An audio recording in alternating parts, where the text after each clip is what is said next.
I was there as a test pilot और मैंने apply किया और सिलेक्शन हुआ और इवेंचुअली स्पेस जाने का मौका मिला।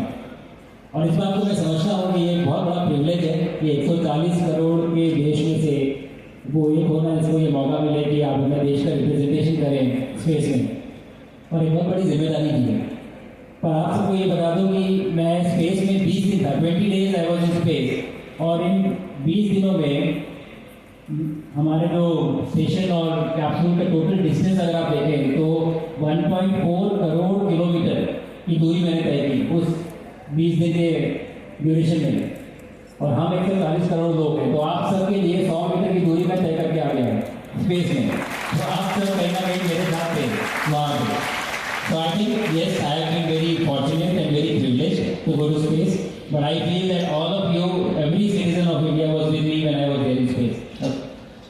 बहुत ही प्राउड फीलिंग है और बहुत ही फॉर्चुनेट है मैं, मुझे एहसास है इस बात का कि I am very privilege to have gotten this opportunity in a country of 1.4 billion people. और मुझे लगता है इसके साथ एक जिम्मेदारी का एहसास भी है कि अगर ये मौका मुझे मिला है तो अब ये जिम्मेदारी है कि अब बाकी भारतीयों के लिए ये मौका क्रिएट किया जाए और ज़्यादा से ज़्यादा लोग अंतरिक्ष में हमारे देश से जा सकें, जिस पे हम अभी सर आपने एयरफोर्स से शुरुआत जी। मुझे बहुत अच्छा लगा देहरादून में आके। मैंने जैसा कि बताया था कि मेरी जो इस लाइफ की जर्नी की जो शुरुआत थी वो यहीं देहरादून से हुई। मेरा सिलेक्शन इंडिया में देहरादून में नंबर 1 SSB से ही हुआ था 2002 में। और आज अगर आप देखें तो जिस तरह का मौसम था, बारिश हो रही है, उसके बावजूद इतने सारी मात्रा में बच्चे यहाँ पे आए थे, तो जिस तरह का एक्साइटमेंट देखने को मिला, I was very happy to see that. और हमारा सेशन भी बहुत अच्छा गया, बच्चों ने काफ़ी कमाल के सवाल भी पूछे। very happy to be here and very excited by the possibilities that these kids are going to create for us. Sir आप भारतीय जो अंतरिक्ष यात्री राकेश शर्मा जी पहले अंतरिक्ष यात्री समस्या में कि वो चीज़ हमने कभी पहले नहीं की, और वो नई समस्याओं का समाधान निकालते हैं जब हम, तब हमारा दिमाग चलता है और हम ये चाहते हैं कि ये समाधान तो हमारी एग्जिस्टिंग समस्याओं में भी लग सकता है। तो वो जो प्रोसेस है वो तभी पॉसिबल है जब आप वो सोल्यूशन ढूंढते हैं किसी नई प्रॉब्लम की। तो स्पेस एक्सप्लोरेशन एक ऐसा एक डोमेन है जिसमें प्रॉब्लम्स नहीं है जो हमें नहीं पता, तो उनका जब हम सोल्यूशन ढूंढते हैं तो हमें वो सोल्यूशंस हमारी जो अर्थ की प्रॉब्लम्स हैं उन पे भी अप्लाई करने का मौका मिलता है। एक दार्शनिक आया जी। तो युवाओं से क्या कहेंगे जो आपकी तरह बनना चाहते हैं?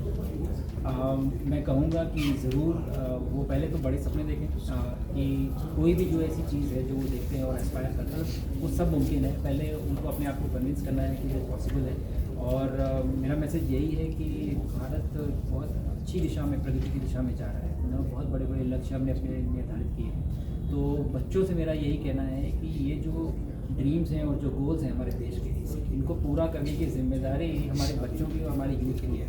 तो उनको ये रिस्पॉन्सिबिलिटी एज्यूम करनी चाहिए और उनको ये अकाउंटेबिलिटी लेनी चाहिए कि हाँ ये मेरा देश है और मुझे इसको आगे बढ़ाना है और इसको विकसित भारत में कन्वर्ट करना है। कि हर बच्चे के मन में अंतरिक्ष को लेके एक क्यूरियोसिटी होती है, एक्साइटमेंट होता है। और हमारे देश में ये पॉसिबिलिटी नहीं थी कि कोई एस्ट्रोनॉट बन सकता है। 2018 तक जब ये अनाउंसमेंट हुई तो कह सकते हैं कहीं ना कहीं इच्छा थी जाने की, लेकिन ये रियलाइजेशन ज़रूर था कि ये कोई मौका नहीं है एस्ट्रोनॉट बनने का। तो जब मौका आया और जब अपॉर्चुनिटी आई तो कोई डेलिब्रेट थॉट था ही नहीं। मैंने तो इमीडिएटली अप्लाई किया कि हाँ ये तो करना ही है और यहाँ भी करना है। सर आपके पास 2000 घंटे का जो फाइटर जेट उड़ाने का एक्सपीरियंस है और उसके बाद अंतरिक्ष में जाना, कितना डिफरेंस है सर दोनों में? जेट से धरती को देखना और फिर अंतरिक्ष से धरती को देखना, कितना डिफरेंस है? काफ़ी अलग है, बहुत अलग पर्सपेक्टिव है दोनों ही चीज़ों में। एक तो पर्सपेक्टिव में बहुत फ़र्क है। आप जब बाहर जाते हैं पृथ्वी से तो आप एक स्टैंड ऑफ पॉइंट से पृथ्वी की तरफ देखते हैं, बाहर दृष्टिकोण चेंज हो जाता है। और दूसरा ट्रेनिंग में भी बहुत फ़र्क है, जिस तरह से आप एक पायलट की ट्रेनिंग करते हैं और जिस तरह से आप एक एस्ट्रोनॉट बनने की ट्रेनिंग करते हैं उसमें भी बहुत फ़र्क है। तो अपने अपने चैलेंजेस हैं, लेकिन हाँ कई सिमिलैरिटीज़ भी हैं। तो मेरी पायलट ट्रेनिंग ने काफ़ी मदद की मेरी एस्ट्रोनॉट ट्रेनिंग में भी, एस्ट्रोनॉट बनने में भी। तो कुछ समानताएँ हैं और कुछ डिफरेंसेस भी। सर दुनिया आज अंतरिक्ष पर्यटन की तरफ आगे बढ़ रही है, तो किस तरह से आप देख रहे हैं कि कितना पोटेंशियल है, खासतौर से यूथ में, युवाओं में, किस तरह से सर हम इसमें आगे जा सकते हैं और पूरे वैश्विक परिदृश्य में अगर हम बात करें?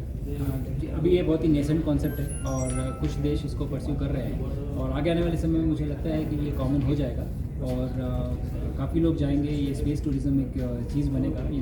जब हम एविएशन की शुरुआत कर रहे थे तो हमें नहीं मालूम था कि आज इस स्थिति में जिसे हम ट्रैवल करते हैं ये कभी उस समय लोगों ने नहीं सोचा होगा। तो इसी तरह आज हम उस पड़ाव पे खड़े हैं स्पेस टूरिज्म को लेकर भी, और मुझे लगता है कि ये फील्ड बहुत ही अच्छी है। सर मेरे कुछ लास्ट सवाल अगर आप ये वीडियो YouTube पर देख रहे हैं तो हमारे चैनल को सब्सक्राइब कर बेल आइकन दबाएं, और Facebook पर देख रहे हैं तो हमारे पेज को लाइक करें।